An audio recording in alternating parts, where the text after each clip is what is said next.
Ask Tom on Home Show. Donna from Mill Mine, Illinois has some crack concerns. Yeah, this is the one she's most concerned about right now, Tom. Donna writes to us, she says, our house is about 15 years old with a two-story, it's a 2 stories with a walkout basement, which means I guess it's built on a hill and the back you can walk out of the basement, right? We have a concrete pad off the basement and I've noticed that settling has resulted in a 2-inch by 3-inch deep gap between the house and the pad. Is this bad? It's unsightly. And she wants to know, Tom, should we fill it? If it's unsightly to you, you can go ahead and fill it, so maybe it'll look better. I don't know if it's going to look better because the only things you can really fill that with is like it's called a modified urethane. Comes in a caulk tube. You'll see it in parking lots, and people will try to use it to patch the old wood that rots at the expansion joints. I have a feeling that's about all it was, and you got a little bit of shifting over the years. I don't think it's a big problem at all. If you just don't like the way it looks, you can go ahead and get some of that filler and put it in there. It comes with what's called a backer rod. A backer rod is some foam that you fold up and you stick down inside of there, and then you cover the top of it with this big caulk tube. It's just a modified urethane that goes on top, and it's a concrete crack filler is what it is, and you can go ahead and get that anywhere that sells masonry supplies in your area of where you live.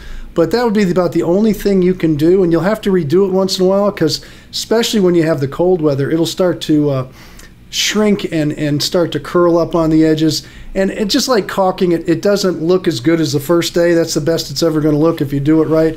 After that, it's going to get dirty and things are going to stick to it. It's going to curl a little bit, pull away. It doesn't really look that good, so sometimes it's better to leave it alone.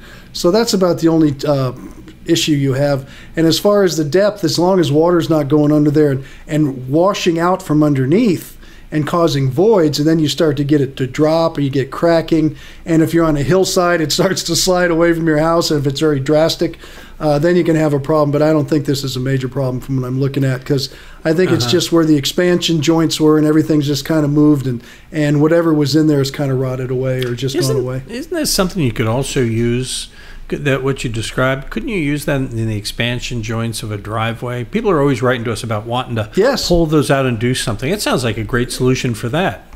It's not, because it doesn't look good. It just looks different. If it looked really good, and they even have people that try to come out with what's called a gasket, which was this rubber piece you shove down in there, but it would start flipping up on the ends. And all of a sudden you have just other things to deal with. So it really doesn't look that good. It looks like somebody tried to put this goop in there, and you try to make it real nice the first day, and then 2 years later it's all curled and cracking and it's doing weird stuff. And if you get the wrong stuff, you drag it in on your feet and walk across your carpet and drag it in your house. So that's why that question has, since the beginning of time, has never had a good answer. There just is not a good answer to that one. And that's probably one of the first questions I got in 1988 when I started doing the show, and I still don't have much of an answer except some other things you can try that I don't think over time look that good. And I think you end up you'll call me again and say, I tried that the last 3 years, now what do I do? It just doesn't, it just looks different. All right. Make yours look better, not different. Go ahead and click on that Ask Tom button right there, the page. Use the mouse right up there. Click on that blue button. It'll take you to this page where you can send us a video or you can send us a question. Click on the form. It'll take you to this page where you can enter your information and send us a picture or whatever, or a video, what have you. We're happy to help you because Tom wants to help everybody make their home a more efficient, safer place and best of all, get it done without getting screwed. All right. And that's why we post a video every day at HomeShowRadio.com, our Facebook page, and our YouTube channel.